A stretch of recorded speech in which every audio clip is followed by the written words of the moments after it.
అంటే వాళ్ళందరినీ మీరు ఎప్పుడు ఒకసారి మీరు మావోయిస్టులు నర్సంపేట చేసినప్పుడు కానీ అంతవరకు మీరు చూస్తున్నప్పుడు వాళ్ళని డైరెక్ట్ ఫేస్ టు ఫేస్ చూడడం అనేది లేదు, ఎక్కడ డైరెక్ట్గా లేదు ఎక్స్చేంజ్ ఆఫ్ ఫైర్లో తీసుకున్నారు. ఒకేసారి వెపన్ తీసుకొని వాళ్ళు ఎలా రిసీవ్ చేసుకోవడం మీరు ఎలా? అదొక డిఫరెంట్ ఎక్స్పీరియన్స్. న్యాచురల్ మనం ఒక కేంద్ర కమిటీ నాయకుడో లేకపోతే రాష్ట్ర కార్యదర్శిలో వాళ్ళని డైరెక్ట్గా చూస్తామని ఎప్పుడు అనుకోలేదు, వాళ్ళతో మాట్లాడతామని మనం ఎప్పుడు అనుకోలేదు. ఎన్కౌంటర్ తర్వాత చూడడం ఉంటుంది కానీ అంటే ఎన్కౌంటర్ తర్వాత లేకపోతే రకరకాల దీంతో ఉండొచ్చు కానీ హ్యాపీగా రిసీవ్ చేశారు వాళ్ళని మంచి సెక్యూరిటీతో. పర్సనల్ వాళ్ళ ఐడియాలజీ బట్టి వాళ్ళు ఉన్నారు. మీరు అప్పుడు ఎలా ఫీల్ అయ్యారండి? ఇట్ వాజ్ అప్పుడు ఇంకా ఉద్యోగంలో చేరి కొత్తగా ఉన్నాం, కాస్త యంగ్ దీంతో ఉండేటప్పటికి కొంచెం ఇట్ వాజ్ ఒక డిఫరెంట్ ఎక్స్పీరియన్స్ అనిపించేది. నథింగ్ బ్యాడ్ ఆర్ గుడ్ అని నేను చెప్పను కానీ ఒక డిఫరెంట్ ఎక్స్పీరియన్స్. రామకృష్ణ వాళ్ళు మిమ్మల్ని చూసి ఏ విధంగా వాళ్ళు కూడా అంటే వాళ్ళు కూడా గవర్నమెంట్లో వచ్చిన తర్వాత గవర్నమెంట్ రిసీవ్ చేసుకుని మేమందరం ఉన్న తర్వాత అక్కడ రిసీవ్ చేసుకున్న తర్వాత నాతో పాటు చాలామంది పోలీస్ అధికారులు ఉన్నారు. So it was a thrilling experience యాక్చువల్గా. అట్లా ఒక నక్సల్స్ని మనం ఎవరైతే కనుక తరచుగా వాళ్ళు ఎంబడబడుతుంటాం, వాళ్ళు పోలీసులు చంపాలని చూసేటటువంటి నక్సలైట్లు కూడా మేము ఎదురుగా ఉండటం. సో ఇది కొంచెం విచిత్రంగా ఉండిన సిచ్యువేషనే. సో అక్కడ రిసీవ్ చేసుకున్న తర్వాత వాళ్ళందరూ హైదరాబాద్కి తీసుకురావడం జరిగింది. ఆ టైంలోనే ఆ చర్చలు జరుగుతాయా లేదా అనేటటువంటి అంటే రాజశేఖర రెడ్డి గారి ప్రభుత్వం అక్టోబర్లో 2004లో వాళ్ళందరినీ ఇన్విటేషన్ ఇచ్చారు రమ్మని. అక్టోబర్ మొదటి వారంలో అనుకుంటా నేను పెద్దారవీడు అని ఒకటి ఉంటుంది మార్కాపురం దగ్గర. ఆ పెద్దారవీడు దగ్గర ఒక చిన్న సర్పంచ్ను ఏమన్నా కాస్త కిడ్నాప్ అయ్యాడని కొంచెం అక్కడ కాసే ప్రచారం వచ్చింది.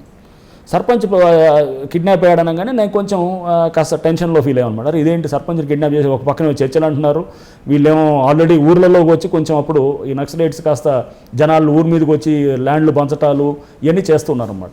చేస్తున్నప్పుడు అప్పుడు ఏమైందంటే సరే ఇక వెంటనే మనం పెద్దారవీడికి వెళ్ళాను, బయలుదేరి సూమో ఉంది, సూమోలో నాతో పాటు ఒక 4-5 మా కానిస్టేబుల్స్ని అందరినీ ఎక్కించుకొని తుపాకులు పట్టుకొని వెళ్ళాను.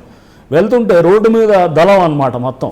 శ్యామ్ అని ఉంటాడు, తర్వాత లొంగిపోయాడు అతను. శ్యామ్ అని అప్పుడు అతను టాప్ లీడర్. రోడ్డు మీద బండ్లు ఆపి అన్నీ చెక్ చేస్తున్నారు అనమాట. నేను వెళ్ళేటప్పటికి అతను అక్కడ ఆపి చేస్తున్నారు. మేము దిగేటప్పటికి మమ్మల్ని చూసి పరిగెత్తడం మొదలెట్టారు. సో మేము కాల్చలేదు, ఫైర్ చేయలేదు, ఎందుకంటే చర్చల వాతావరణం ఉంది, మనం దాన్ని డిస్టర్బ్ చేయకూడదు అనేది అనుకున్నాం అనమాట. ఎప్పుడు గవర్నమెంట్ బట్టి పోతామండి, గవర్నమెంట్ ఏ పాలసీ తీసుకుంటే ఆ పాలసీ సో గవర్నమెంట్ డెఫినెట్గా అక్కడ చర్చల వాతావరణం కావాలనేది ఉన్నారు కాబట్టి మేము నాకు ఎదురుగా జస్ట్ ఒక 4-5 మీటర్ల దూరంలో అనమాట. సో వాళ్ళందరూ అక్కడే ఉన్నారు, దళం అంతా ఆలివ్ గ్రీన్ డ్రెస్ వేసుకొని ఉన్నారు. మేము 5 వెపన్స్ తోటి సుమో నుంచి దిగాం. వాళ్ళకి మేము పోలీస్ అనేది తెలుసు, ఎదురెదురు పడ్డాం. బట్ ఏమి ఫైరింగ్లు కానీ ఏమీ చేసుకోకుండా వాళ్ళు వెళ్ళిపోయారు. వెళ్ళిపోయిన తర్వాత ఏబీకే ప్రసాద్ గారు రాశారు ఒక దీంట్లో ఆర్టికల్లో కూడా అప్పుడు ఇది ఇట్లా అంటే ఈ వాతావరణం ఉండాలన్నారు కానీ బట్ ఆ వాతావరణం ఎక్కువ రోజు లేదు. ఆ తర్వాత వాళ్ళు వచ్చేసి ఊళ్ళల్లో ల్యాండ్లు ఆక్రమించుకోవటం, జనాల్ని కొట్టడం కాస్త. చర్చల తర్వాత వాళ్ళు రామకృష్ణ వాళ్ళందరూ సేఫ్గా మీరు దోరణాలు పంపించారా లేదంటే? లేదు, ఇక మేము పంపించడం ఏమీ లేదండి. వాళ్ళు తర్వాత ఇక అది జరిగింది. ఆ తర్వాత మొట్టమొదటి ఎన్కౌంటర్ చేసింది కూడా మేమే అనమాట, రిసీవ్ చేసుకుంది మేమే. మొట్టమొదటి ఆ చర్చల నుంచి కాలవ్ అవ్వడానికి కారణమైన ఎన్కౌంటర్ జనవరి 15 రోజు కనుమ రోజున జరిగింది. ఎన్కౌంటర్లో 3 చనిపోయారు. చనిపోయి ఆ ముగ్గురిని చేసుకున్న దాంట్లో 3 ఉన్నారు. తర్వాత ఎన్కౌంటర్ ఉన్నాడు, వాళ్ళు అక్కడ వచ్చిన వాళ్ళు కూడా ఉన్నారు. ఆ 3 చనిపోయారు. దాంట్లో ఒక యాక్షన్ టీమ్ కమాండర్ ఉన్నాడు, అతను చనిపోవటం, దాంతో చర్చలు బ్రేక్ అయిపోయినాయి అన్నమాట. అంటే మార్కాపురంలో బాగా టఫ్ ఉన్న ఏరియాలో మీరు ఒక రాత్రి వెళ్ళి పైన నల్లమల అడవుల్లో కూర్చొని ఒక ఆపరేషన్ కోసం మీరు బాలసుబ్రహ్మణ్యం గారు వీళ్ళందరూ కూడా ఒక టీం ఫామ్ చేశారు. కానీ ఒక మేజర్ వ్యక్తి మిస్ అయ్యాడు అక్కడ. ఆ వ్యక్తి ఎవరు, మీరు ఎందుకు మిస్ అయ్యాడు? షాకుమార్ అప్పారావు అండి అప్పుడు. అవును, అంటే అక్కడ ఒక అద్భుతమైన వాతావరణం ఉండేది, పనిచేసే వాతావరణం. లద్దా గారు ఉండేవారు ఫస్ట్లో ఎస్పీగా, నేను అక్కడ డిఎస్పీగా వెళ్ళాను. అక్కడే ప్రమోషన్ వచ్చి అడిషనల్ ఎస్పీ నక్సల్ ఆపరేషన్స్గా ఉండేవాడిని మార్కాపురంలో. లద్దా గారి మీద తర్వాత బ్లాస్ట్ అయింది, ఆయన తర్వాత ఆయన ట్రాన్స్ఫర్ అయ్యారు. బాలసుబ్రహ్మణ్యం గారు వచ్చారు. బాలసుబ్రహ్మణ్యం గారు కూడా చాలా అగ్రెసివ్గా ఉండే వ్యక్తి అనమాట. And highly committed man, highly committed, highly professional and చాలా అంటే మంచి వాతావరణాన్ని క్రియేట్ చేసేటటువంటి ఆఫీసర్. అంటే అక్కడ ఆ రోజు ఆపరేషన్ బాలసుబ్రహ్మణ్యం గారు మీరు నైట్లో అర్ధరాత్రి కూర్చున్నారు, కానీ షాకుమార్ అప్పారావు ఎలా మిస్ అయ్యాడు అసలు అక్కడ? అంటే బహుశా మీరు చెప్తున్న ఆపరేషన్ అక్కడ నైట్ టైం వాళ్ళు ఏం చేశారంటే డిసెంబర్ 2005 అనుకుంటా అండి, నాకు గుర్తుండి డిసెంబర్ 2005లో వారోత్సవాలను జరుగుతాయి. వారోత్సవాలు డిసెంబర్ 2 నుంచి డిసెంబర్ 9 దాకా పీపుల్స్ వార్ యొక్క వారోత్సవాలు జరుగుతుంటాయి. అంటే అప్పుడు ఏది ప్రజా గరిల్లా సైన్యం ఏదో దాని పీజీఏ వారోత్సవాలు అని చేస్తారు. అవి చేస్తున్నప్పుడు వీళ్ళు ఏం చేస్తారు, సేమ్ లాజిక్, ఆయేషా మీరా కేసు అన్నిటికీ లాజిక్కే వాడాలండి, సింపుల్ కావాల్సింది. సో దీనికి ఏం చేశారు, అన్ని చోట్ల వాళ్ళు వీళ్ళు విలేజ్కి వెళ్ళి అక్కడ మీటింగులు పెట్టడం అవి చేస్తున్నారు. పుల్లల చెరువు అని అక్కడ ఒక మండలం ఉంది, పుల్లల చెరువు ప్రాంతం. దానికి ఆనుకొని ఉన్నటువంటిది కొంత ఏది వినుకొండకు సంబంధించిన కొంత మండలం ఏదో ఉంది, నాకు పేరు గుర్తులేదు కానీ. సో న్యూజెండ్ల మండలం వినుకొండ నర్సరావుపేట డివిజన్లో వినుకొండ దగ్గర కొంచెం బార్డర్లో ఉన్నటువంటి ప్లేసెస్లో పొదిలి రోడ్లో. సో వినుకొండ, గుంటూరు వినుకొండ అండ్ ప్రకాశంలో పుల్లల చెరువు, ఈ బార్డర్ అనమాట. అప్పుడంతా హై నక్సల్ ఇది. సో అప్పుడు వీళ్ళు ఊరికి వెళ్ళి జనాలతోటి మీటింగులు పెట్టడం, అక్కడ పాటలు పాడటం, ఇదంతా చేస్తూ కొంతమందిని దండించడం, కొట్టడం, చంపటం ఇవన్నీ చేస్తుంటారు అన్నమాట. చేసేది ఎవడన్నా వీళ్ళు అనుకున్నాడు ఎవడో పలానా వాడు ఏదో భూస్వాములు అంటారో, లేకపోతే వీడెవడో పెట్టుబడిదారు అంటే ఏదో వీళ్ళ లాజిక్ ఏదో ఉంటుంది, వీళ్ళ పర్స్పెక్టివ్. సో దాన్ని బట్టి వాళ్ళు కొంతమందిని చంపటం, కొట్టడం అన్నీ చేస్తున్నారు. ఒక విలేజ్ తర్వాత ఇంకో విలేజ్. వాడు పార్టీ వాళ్ళ మనుగడ కాపాడుకోవాలంటే వాళ్ళు విలేజ్ టచ్ చేయాలి. ఈ ఏ విలేజ్ టచ్ చేశారు, తర్వాత బి విలేజ్ టచ్ చేశారు, ఆ తర్వాత సీకో డీకో ఈకో వస్తాడు కదా. సో ఈ కాకుండా ఏదో ఈ 4-5 విలేజ్లు వస్తారని ఈ 4-5 విలేజ్ల దగ్గర మనం కాపు కాసి కూర్చున్నాం. విలేజ్లోకి ఎక్కడా తెలియకూడదు. విలేజ్లో తెలిసిందనుకోండి వాళ్ళు లీక్ అయిపోతుంది. సో అక్కడ ఆ విలేజ్లో తెలియకుండా ఆ వచ్చేటటువంటి దారులలో మనం అతి కష్టమైన దారి ఒకటి, అంటే మనం ఉండటానికి దాక్కోవడానికి వీలైనటువంటిది గరిల్లా తంత్రం అనమాట. సో అక్కడ పెట్టుకొని, సో అక్కడ పెట్టి దాంట్లో వెయిట్ చేయటం, అంబుష్ కోసం వెయిట్ చేయటం, వీళ్ళు వచ్చినప్పుడు మనం ఉండొచ్చు అనేటటువంటి దాంతో 3-4 దారులు ఎంచుకొని వెయిట్ చేస్తాం. వెయిట్ చేస్తున్నప్పుడు వీళ్ళు అనుకున్నట్టుగానే ఒక దగ్గరికి వచ్చారు, నైట్ వచ్చారు, రాత్రిపూట అయింది. బట్ వీళ్ళు వాళ్ళైనా కాదని నిర్ధారణ చేసుకోవడానికి మనకు తెలియదు. మేము అనుకున్న కొండ దగ్గర కాకుండా ఇంకో పక్క కొండకు వచ్చి ఉన్నారు నైట్. సో అప్పుడు ఏం చేశారంటే టీంలో కొంతమంది వెళ్ళేసి కింద దిగి కొండ దిగి వెళ్ళి మన నైట్ వెళ్ళి చూసేసి వచ్చి ఇది పోలీసు అది వాళ్ళు నక్సలైట్ దళాలు. నైట్ టైం వెళ్తున్నప్పుడు వాళ్ళకి ఐడెంటిఫై కారా సార్? నైట్ టైం కనపడరు, కష్టం అవుతుంది. వస్తుంది మాటలు అంతా మనం అనుకున్న కొండ కాకుండా ఇంకోటి ఒక 300-400 మీటర్ల దూరంలో కొండ ఎక్కారనుకోండి, నైట్ టైం చిమ్మ చీకటిగా ఉంటుందండి, ఎవడేంటో తెలియదు. నైట్ విజన్ డివైజెస్ ఉంటాయి, దాంట్లో కూడా ఏదో చిన్న మసకగా కనపడుతుంటుంది కానీ క్లారిటీతో కనపడదు. సో ఈ దిగి వెళ్ళి అక్కడ చూసి వచ్చిన తర్వాత అది మనకి నక్సలైట్స్ అనేది వచ్చిన తర్వాత అంతా మొత్తం టీం అంతా వెళ్ళేటప్పటికి కొంచెం తెల్లవారు అవుతున్న టైంలో ఫైరింగ్ చేసినప్పుడు దాంట్లో మెయిన్ లీడర్స్ ఇద్దరు చనిపోయారు. చనిపోయిన తర్వాత శాఖమూరి అప్పారావు వీళ్ళ టీం అంతా గుంటూరు వాళ్ళు అప్పుడే చాలా విధ్వంసంలో ఉండేవాళ్ళు. చిలకలూరుపేట అప్పుడు పోలీస్ స్టేషన్ మీద అటాక్ చేసి 7 చంపారు. సిఐ వాళ్ళ తల్లిని చంపడం జరిగింది. ఇదంతా అంటే చాలా విధ్వంసం ఉండేది అసలు. సో ఆ టైంలో అప్పుడు అంటే తెల్లవారుజామున ఆ టైంలో ఫైరింగ్ చేయడం తోటి వాళ్ళు కొంతమంది దొరికారు, కొంతమంది మిస్ అయ్యారు. సో ఇట్లాంటి చాలా ఆ టైంలో రిస్కులు తీసుకోవాల్సిన పరిస్థితులు పోలీసు వైపు నుంచి చాలా ఉన్నాయి. అంటే అది ప్రతి కింద నుంచి హోంగార్డ్ నుంచి కానిస్టేబుల్ నుంచి అందరూ చేశారండి అప్పుడు. సో ఎస్ఐస్ ఉండేవాళ్ళు, కొత్త యంగ్ ఎస్ఐస్ ప్రాణం పెట్టి చేశారనమాట. ప్రాణం పెట్టి ప్రతి వాళ్ళు కూడా దాంట్లో ఇన్వాల్వ్ అయ్యి చేయడంతో అక్కడ ప్రాబ్లమ్ని కొంతవరకు, అంటే మార్కాపురం, అదేవిధంగా నర్సంపేట, నెక్స్ట్ మీరు చేసిన మిగతా 3 ఖమ్మం బోర్డర్లో కానీ మీరు చాలా ఎన్కౌంటర్లు చేశారు.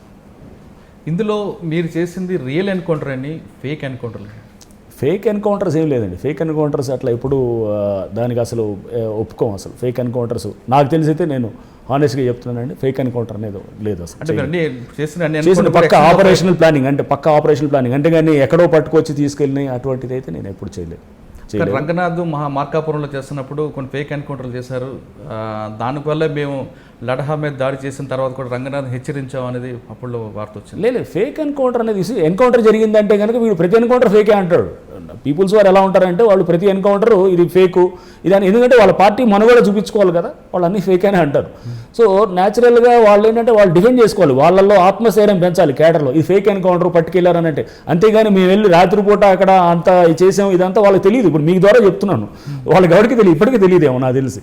సో వాళ్ళు ఏమనుకుంటారు, పట్టుకున్నారు నైట్ ఏదో వచ్చారు, ఇక్కడికి వచ్చి ఏదో పట్టుకొని ఇద్దరిని చంపారు, ఇట్లా బయటికి ప్రచారం చేస్తారు. అంటే కేడర్లో ఆత్మస్థైర్యం పెంచడానికి కూడా వాళ్ళు చూస్తారు. దానికోసం మీకు కూడా ఒక వార్నింగ్ ఇచ్చారు మీరు ప్రకాశం జిల్లా వార్నింగ్ చూడండి ఏం చేశారంటే, వాళ్ళు వార్నింగ్ ఇస్తారు, మేము వార్నింగ్ ఇస్తామండి, అదేముంటుంది. వాళ్ళు మాకు ఇచ్చినప్పుడు ఎంతమంది తీసుకున్నారు పీపుల్స్ వార్ నుంచి, ఎన్నిసార్లు వచ్చిందండి వార్నింగ్? వాళ్ళు ఎవరో డీసీ అక్కడ ఉన్న రాష్ట్ర నాయకత్వం అప్పుడు లద్దా గారి మీద బ్లాస్ట్ చేసిన తర్వాత నాకు కూడా వాళ్ళు అన్నారనమాట, రంగనాథ్ ఓఎస్డి ఇతను కూడా ఎక్కువ చేస్తున్నాడు, నెక్స్ట్ ఇతను కూడా వదలము, ఇతని సంగతి తెలుస్తామంటే వాడు వదిలేదేంది మేము చూస్తామని చెప్పి మేము అన్నాం.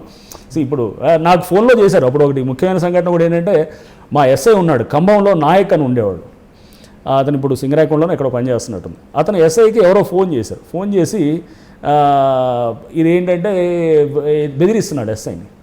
ఆ వాయిస్ నేను ఎక్కడో విన్నాను. అతను టాప్ నక్సలైట్ లీడర్ అనమాట. ఆ వాయిస్ విన్న ఇదైతే వెంటనే నాకు ఎస్ఐ నాకు ఫోన్ చేసి చెప్పాడు, సార్ నాకు ఎవడో బెదిరిస్తున్నాడు ఫోన్ చేసి, నేను అంటే మేమనుకున్నా అంటే బయట ఉంటారు కదండి, ఓపెన్ ఉంటారు, కేడర్ ఉంటారు, ఈ వీరాసం అలీలు ఇట్టోళ్ళు ఎవరో ఏంటారులే, బయట వాడు ఏపీసీఎల్సీ ఇట్టోళ్ళు ఉంటారులే, బెదిరిస్తున్నారేమోలే అని చెప్పి నాకు ఫోన్ నెంబర్ ఈ నాయక్ నేను మాట్లాడుతానని చెప్పాను. నాయక్ అతను అప్పుడే వచ్చిన కొత్త చేరిన కుర్రవాడు, 2002 బ్యాచ్ ఎస్ఐ, 2005లో ఇదంతా, 2005 2006లో. సో అయితే అప్పుడు మేము జస్ట్ ఆ టైంలో ఫోన్ చేసి నాయక్ చెప్తే నేను వెంటనే నా ఫోన్ నెంబర్ తీసుకుని నేనే ఫోన్ చేసేవాళ్ళకి. చేస్తే అతను మాట్లాడుతుంటే నేను పలానా ఓఎస్డీ అని అర్థమైంది, అడిషనల్ ఎస్పీ అని. నన్ను ఏరావరా అని మాట్లాడుతుంటే అతను గొంతు నేను గుర్తుపెట్టాను. ఎందుకంటే వాళ్ళు ఇచ్చిన మీట్స్లో కానీ అక్కడ వాయిస్ బట్టి నేను గుర్తుపెట్టాను. నా దగ్గర రికార్డు ఉండేది, అది ప్లే చేస్తూ వింటుండేవాడిని, మైండ్లో రిజిస్టర్ అయిందన్నమాట. అరే నువ్వు పలానా వాడివి కదా అని అన్నాను. అనగానే షాక్ అయ్యాడు. షాక్ అయితే నేను ఇక వెంటనే వాడు నిజమైన టాప్ లీడర్ అనమాట. ఇక అప్పుడు మాట నేయాల్సింది, వాడు నన్ను చంపితే నువ్వు నన్ను చంపేది, నీ సంగతి చూస్తాను ఇట్లా మాట పెరిగింది. సో అది అంటే అదొక అంటే చెప్తున్నాను అనమాట. అంటే ఆ టైంలో వేడిలో చాలా జరుగుతాయి అనమాట. చంపుతా అంటే రిస్క్ అందరూ చేస్తుంది, నాతో పాటు ఎస్పీ గారు, లేకపోతే కింద ఉన్న డిఎస్పీలు, ఇన్స్పెక్టర్లు, ఎస్ఐలు, కానిస్టేబుల్లు, హోంగార్డు, ప్రతి వాడు రిస్క్ తీసుకొని చేశారండి. ప్రాణం అనమాట. అంటే ఏదో అటు ఇటు మీరు కొంచెం చిన్న రాంగ్ స్టెప్ వేస్తే ప్రాణం పోద్ది అనమాట. సో దీన్ని ఎందుకు చేసాం, ఇదంతా చేస్తుందంటే ఏంటంటే ఆ ప్రాంతం మళ్ళీ సురక్షితంగా ఉండాలి. మొన్న ఈ మధ్య ఇప్పుడు వెళ్ళాను మార్కాపురంకి, చాలా 10 ఏళ్ల తర్వాత వెళ్ళాను. చాలా ప్లెజెంట్గా అనిపించింది. అదే అడవుల్లో నుంచి వెళ్ళాను, హాయిగా వెళ్ళాను, ఇంతకుముందు అట్లా పరిస్థితి లేదు, వెళ్ళే పరిస్థితి లేదన్నమాట. బండ్లు వెళ్ళాలంటే చీకట్లో వెళ్ళాలి, బండ్లు మారుకుంటూ వెళ్ళాలి. ఇప్పుడు అంతా మధ్యలో ఆగుతూ అక్కడ ఏదో అడవుల్లో కాస్త ఆగి పక్కన ఏదో పిక్నిక్ లాగా చేసుకుంటూ అట్లా వెళ్ళాం సరదా. సో ఒక ప్రాంతం అంతా ఇప్పుడు చాలా ఫ్రీ అయిపోయింది అన్నమాట. సో మన కాంట్రిబ్యూషన్ ఊరిన వృధాగా పోలేదు. ఇప్పుడు మళ్ళీ ఆ ప్రాంతంలో చాలా సుభిక్షంగా అంటే హాయిగా ఉంది, అక్కడ పీస్ఫుల్గా ఉన్నారనేది. బట్ నక్సలైట్ దీంట్లో అంటారా, వాళ్ళు కొన్ని ఏదైతే సమస్యలు రైజ్ చేస్తున్నారో ఆ సమస్యలు మనం ఎప్పుడు కూడా గుర్తుపెరిగి ఉండాలి. ఎందుకంటే వాళ్ళు అక్కడ కొంత ఫండమెంటల్ క్వశ్చన్స్ కొన్ని లేపుతారు, దాన్ని అడ్రస్ చేయగలిగేటువంటి సిస్టమ్ కూడా ఉండాలన్నమాట. సో మనం ఏంటంటే అక్కడ బీదవాళ్ళని దోచుకుంటున్నారు అనేది ఉన్నాయనుకోండి, మీరు బీదవాళ్ళని కాపాడేటటువంటి స్టేజ్ మనం నక్సలైట్లని తీయటం అనేది దాంతో పరిష్కారం కాదన్నమాట.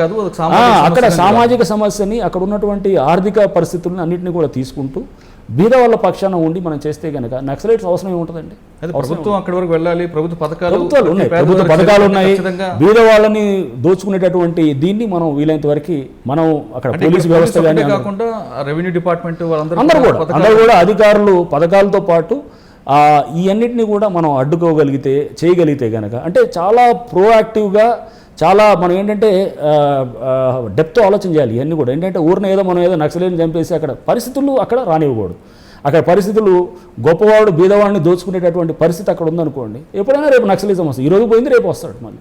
సో ఆ పరిస్థితులు మనం ఎప్పుడైనా అడ్రస్ చేయాలన్నమాట. మీరు 3 ప్రాంతాల్లో బాగా మావోయిస్ట్ ఎఫెక్ట్ ఉండే పనిచేశారు, కానీ అక్కడ మీరు ఎస్ఐబి సహకారం తీసుకోకుండా ఎస్ఐబి వాళ్ళు చెప్పిన ఇన్ఫర్మేషన్ని దాన్ని విభేదించి మీరు ఒక ఎన్కౌంటర్ చేశారని చెప్తున్నారు. అంటే మీరు ఒక ముళ్ళగా వెళ్ళారు అనేది వాళ్ళ వాదన. అది లేదండి, మీకు మరి ఎవరు చెప్పారో నాకు తెలియదు, కానీ మీకు ఈ వాదన అట్లా ఏమి అంటే ఒక ఎన్కౌంటర్లో మీరు మాత్రం ఎస్ఐబి ఇన్ఫర్మేషన్ని పక్క పెట్టి మీరు వెళ్ళారు. ఎస్ఐబి అట్లా ఏం లేదు, కానీ అంటే ఒక రకరకాల ఇన్ఫర్మేషన్స్ వస్తాయండి వచ్చిన అంటే ఆ ఎన్కౌంటర్ మీరే సక్సెస్ అయ్యారు ఎస్ఐబి ఇన్ఫర్మేషన్. అట్లా ఏం లేదు. అట్లా మనం ఏంటంటే ఒకటి అనేది అనడానికి లేదు, కానీ సో మనం ఏం చేయాలంటే అందరూ ఎస్ఐబి ఇస్తారు, లోకల్లో ఇంటెలిజెన్స్ ఇస్తారు, పోలీస్ ఇస్తారు, అందరినీ కలుపుకొని ప్లాన్ చేసుకుంటాం. ప్లాన్ చేసుకున్నప్పుడు కొన్ని ఏరియాస్లో మన అనుకున్న కొన్ని అవుతాయి, కొన్ని అనుకునే అవ్వవు అనమాట. ఇట్లా అయింది. Poverty encounter was classic encounter అనమాట. ఖమ్మం ఎస్పీగా ఉన్నప్పుడు అదొక మంచి ఎన్కౌంటర్, అంటే మంచి ఇన్ఫర్మేషన్ మీద వెళ్ళాం. అందరూ కలిసి ఏజెన్సీ చేసాయి. ఎస్ఐబి అనేది చాలా ఇంపార్టెంట్ ఏజెన్సీ, చాలా అసలు మెయిన్ పోలీస్, లోకల్ పోలీస్ కానీ ఎస్ఐబి చాలా స్ట్రాంగ్ అండి. అందులో మన అప్పుడు ఏపీలో ఇప్పుడు తెలంగాణలో ఉన్నటువంటి ఎస్ఐబి, ఏపీలో ఉన్న ఎస్ఐబి చాలా స్ట్రాంగ్ అనమాట. సో వాళ్ళ ఇన్ఫర్మేషన్ ముందు మామూలు పోలీస్ ఇన్ఫర్మేషన్ అంత స్ట్రాంగ్గా ఉండదు అనమాట. సో వాళ్ళు ఇచ్చిన ఇన్పుట్స్ని అన్నింటినీ తీసుకుంటారు, అన్నింటినీ తీసుకుని ఒక ఎస్పీగా అక్కడ ప్లాన్ చేయాలన్నమాట. ప్లాన్ చేయాలి, అక్కడ ఉన్నటువంటి గ్రేహౌన్స్ వాళ్ళు ఉంటారు, అందరినీ కలుపుకుంటూ మనం ఆపరేషనల్ ప్లానింగ్ చేసి సో కొంత రిస్క్ తీసుకొని చేయాలన్నమాట. ఎందుకంటే అది మేము అప్పుడు చేసిన పువర్టీ ఎన్కౌంటర్, దాంట్లో ఒక ఆర్ఐ చనిపోయాడు. సో చాలా కూడా అత్యంత బాగా క్లోజ్ అయినటువంటి ఒక RI grievance deputy assault commander అంటారు, ప్రసాద్ అని, అనకాపల్లి ప్రసాద్. చాలా ఎందుకంటే అంతకుముందు నేను గ్రేవన్స్ నుంచే చేసి వచ్చాను, అతను నాకు బాగా ఆప్తుడు, బాగా తెలిసిన వాడు. సో అతను అక్కడ చనిపోవడం జరిగింది ఆ ఎన్కౌంటర్లో. సో చాలా బాధాకరమైన విషయం అనమాట అది. ఏంటంటే నాకు ఆ 10 మంది చనిపోయిన నక్సల్స్ దాని నుంచి వచ్చిన ఎన్కౌంటర్ నుంచి వచ్చిన దానికంటే వచ్చిన ఒక ఏంటంటే ఏది సాధించామనే ఫీలింగ్ కన్నా మా ఆర్ఐ చనిపోయాడనే బాధ అది ఎప్పుడు అది ఉంటుందన్నమాట. బట్ ఇన్ఫర్మేషన్ ఎవరు అనేది అది పోలీస్ ఇన్ఫర్మేషన్ అండి. సో మీకు చెప్పింది ఎవరో ఇది ఎస్ఐబి ఇది కాదు, లేదా అది కాదు ఇది కాదు, లేదా ఎవరనేది అవన్నీ బయటికి రకరకాల మాటలు ఉంటాయి, అవన్నీ తీసుకోకూడదు. మనం ఏంటంటే పోలీస్ ఇన్ఫర్మేషన్ మీద జరిగిన ఆపరేషన్ అనమాట. అంటే ఛత్తీస్గఢ్ ఖమ్మంలో బార్డర్లప్పుడు మీరు చాలా ఎన్కౌంటర్ చేశారు, బాగా నెట్వర్క్ కూమింగ్ వెళ్ళారు, ఒక సక్సెస్ అయ్యారనే విషయం మాత్రం ఒప్పుకోవాల్సి వస్తుంది. కానీ ఖమ్మంలో పనిచేస్తున్నప్పుడు మీరు ఒక మైనస్ కూడా ఒకటి ఉందనిపిస్తుంది. మీరు చేయని కేసు ఒకటి, అంటే ఒక కేసు ఇంతవరకు ఇన్వెస్టిగేషన్ చేయలేదు, అది ఇంకా కంప్లీట్ కాలేదని, ముత్తూట్ ఫైనాన్స్లో కేసు. అసలు మీరు దాన్ని ఎందుకు ఇన్వెస్టిగేషన్ ముందుకు వెళ్ళలేకపోయింది?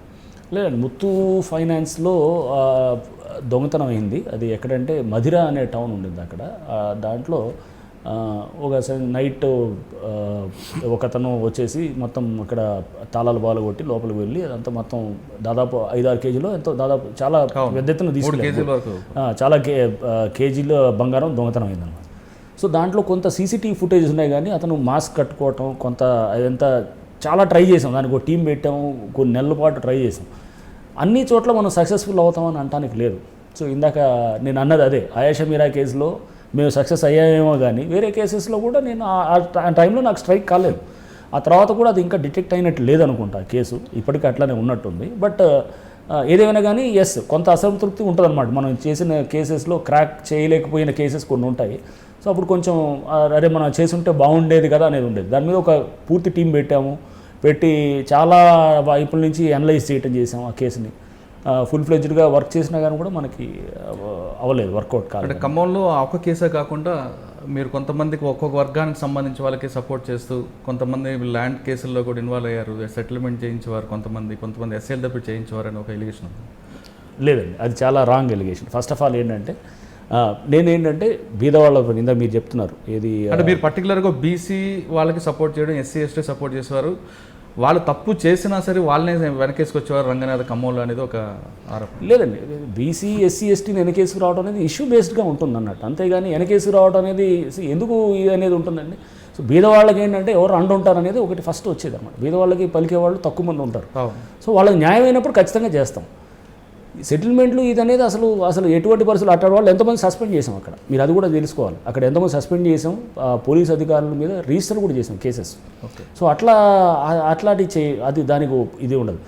మీకు అక్కడ ఏంటంటే ఎవరైనా కనుక ఈ ముసుగులో చేస్తుంటారు, అంటే ఏంటంటే చట్టం అనే ముసుగులో లేకపోతే ఏంటి ఇదంతా బయటికి చూపించే ఆ ముసుగులో ఉండేవాడు అది తప్పు పడతాం అన్నమాట. సో ఇప్పుడు ఎవరో అక్కడ పెద్దవాడితోటి మీరు లాలుచి పడిపోయి పోలీసు వాళ్ళు అక్కడ ఇప్పుడు ఆ సిస్టమ్ ఉందనుకోండి, పెద్దవాళ్ళతో లాలుచి అయ్యేటటువంటి సిస్టమ్తో ఉంటే కనుక అప్పుడు ఇవన్నీ వస్తారన్నమాట. ఏంటంటే అక్కడ ఉండేటువంటి ఎవరో ల్యాండ్ మాఫియాని పెంచి పోషిస్తున్న వాళ్ళు కొంతమంది ఉంటారు అక్కడ, వాళ్ళంతా కుమ్మక్కయ్యి వాళ్ళు ఏంటంటే అక్కడ పోలీస్ సపోర్ట్ తీసుకుంటే అప్పటిదాకుండా దాన్ని అక్కడ కోర్టు నుంచి ఏదో ఒక ఆర్డర్ తీసుకొస్తారు. ఇద్దరు కొట్టుకుంటుంటారు. సపోజ్ నా ల్యాండ్ ఉందని నేను అమెరికాలో ఉన్నాను, నాకు సంబంధం లేకుండా అక్కడ మీరును ఇంకొకళ్ళు వెళ్ళేసి కోర్టు ఆర్డర్ తీసుకొస్తారు, A, B ఇద్దరు కలిసి తీసుకొస్తారు, తెచ్చి ఒక చిన్న ఇంజెక్షన్ అంటారు, అది తీసుకొచ్చి పోలీస్ దగ్గరకు వచ్చి పోలీస్ ఏంటి మేము సైలెంట్గా ఉంటాం ఇట్లా అనేది అన్నప్పుడు అది తప్పు పట్టేవాడు. అంటే పోలీసు వాళ్ళు మనం కుమ్మక్కు అవ్వకూడదు అనేది అది చేసినప్పుడు కొంచెం మీరు ఎక్కడైతే మీరు మార్పు చేయాలని ప్రయత్నం చేశారో మన మీద బురద పడటం చాలా తప్పదు.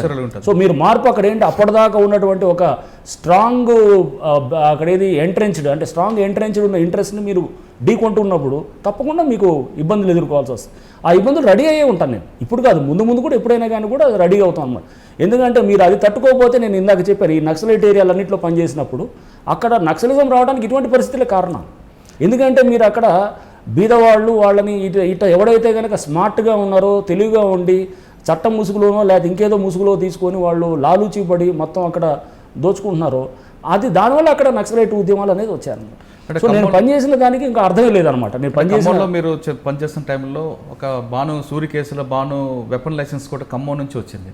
అది లేదండి, మీరు ఇచ్చింది కాకుండా మీ మధ్యలో ఏమైనా దానికి సంబంధించి ఇన్వెస్టిగేషన్ చేయించడం కానీ చేశారని? లేదండి, అది బహుశా అది నేను రాకముందు అక్కడ అయి ఉండొచ్చు, నాకు ఐడియా కూడా లేదు ఆ కేసు గురించి. దీని తర్వాత అండి మీరు కాకినాడలో పనిచేస్తున్నప్పుడు ప్రధానంగా మీ పై అధికారి మీద ఒక ఎలిగేషన్ పెట్టారు. ఇప్పుడు అది చాలా మొత్తం స్టేట్ వైడ్గా జరిగింది. ఒక ఆయిల్ మాఫియా కేసుని బ్రేక్ త్రూ చేశారు. ఇప్పుడు నేను అంటే ఐ డోంట్ థింక్ అది దాని గురించి మాట్లాడటం కరెక్ట్గా ఉండదు.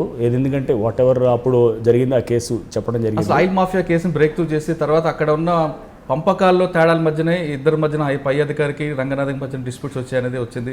మీరు కూడా పై అధికారుల మీద మీరు డీజీ వరకు కంప్లైంట్ ఇవ్వడం, తర్వాత ఇంకొక ఆఫీసర్ దాని మీద ఇన్వెస్టిగేషన్ చేయడం. అప్పుడు I think Eluru range DIG Ravi Gupta గారు రిపోర్ట్ రావడం, ఇవన్నీ కూడా ఇన్వెస్టిగేషన్ జరిగాయి. తర్వాత కానీ ఎందుకు ఆ కేసు సైలెంట్ అయిందండి? లేదు, అబ్సల్యూట్గా అది మీరు అన్నట్టు ఏదో అక్కడేదో మా ఇద్దరి మధ్యలో విభేదాలు అట్లా అదేం కాదండి, అట్లా ఏం లేదు. ఫస్ట్ ఏంటంటే ఆ కేసు అందరు సీనియర్ ఆఫీసర్స్ నాలెడ్జ్లో ఉండంటే దొంగతనాలు అవుతుండయి. అక్కడ ఆయిల్ లైన్ ఒకటి వైజాగ్ నుంచి ఆయిల్ పైప్ లైన్ ఒకటి వెళ్తుంటుంది, ఏది హైదరాబాద్ కోసం. దాని నుంచి ఆ పైప్ లైన్ నుంచి దానికి హోల్స్ వేసి ఏది ట్యాంకులు కూడా ఆయిల్ దొంగతనం చేస్తున్నప్పుడు ఎవరు చేస్తున్నారా అనేది అది చేస్తున్నప్పుడు కొంత అక్కడ లోకల్గా ఉన్న కొంత నెట్వర్క్ బ్రేక్ అయిందనమాట. అంటే ఇటువంటి దాన్ని చేసేవాడు దానికి ఏం చేసేవాళ్ళు, డ్రిల్ వేసి ట్యాంకర్స్ని తీసుకెళ్ళి ఎక్కడో పొలాల్లోనో లేదా అడవుల్లోంచి పైప్ లైన్ వెళ్తుంటే అక్కడికి వెళ్ళి ట్యాంకర్ తీసుకుని వెళ్తుండేవాడు. సో దీన్ని అప్పుడు డిఐజీ రవిగుప్తా గారు అప్పుడు ఉన్నారు, ఆయన ఉండి మనం ఎటైనా దీన్ని కట్టడి చేయాలని రాజమండ్రిలో మీటింగ్ పెట్టి కూడా చెప్పారనమాట. పెట్టినప్పుడు మేమంతా దానికి ఒక స్పెషల్ టీం ఫామ్ చేసుకొని అందరం కూడా దాంట్లో చేసినప్పుడు ఆ టీం అంతా కూడా మొత్తం ఎవరైతే దొంగతనాలు చేస్తున్నారో వాళ్ళందరినీ కూడా పట్టుకోవడం జరిగింది. దాంట్లో కొన్ని కొంత ఏంటంటే అక్కడ జరిగినటువంటి లోకల్ కొంత నెక్సెస్ ఉన్నాయన్నీ కూడా ఎక్స్పోజ్ చేయడం జరిగింది. అది చేసే ముందు కూడా అక్కడ ఉన్నటువంటి సీనియర్ ఆఫీసర్స్ అందరితో కూడా ముందుగానే వాళ్ళతో డిస్కస్ చేయడం జరిగిందనమాట, రైట్ ఫ్రమ్ డీజీ నుంచి అందరితో కూడా. సో అయిన తర్వాత దాంట్లో ఇక మళ్ళీ దాని గురించి నేను ఫర్దర్గా చెప్పడం అంటే ఎవరు ఏంటి అవన్నీ కాదు. ఇవన్నీ నేనేదేనండి, మీరు ఒక బలమైన దీని మీద పోతున్నప్పుడు మీకు తప్పకుండా మీరు ఫేస్ చేయాలన్నమాట, ఇబ్బందులు ఫేస్ చేయాల్సిన పరిస్థితి ఉంటుంది. సో ఫేస్ చేయాలి, తప్పదన్నమాట. మీరు ఏంటంటే నేను ఫేస్ చేస్తున్నాను కాబట్టి నేను ముందుకు వెళ్ళను అని అంటే కనుక రేపు మీరు మంచి చేద్దాం అనుకునేది మీరు ఏమీ చేయలేరు. అంటే అప్పుడు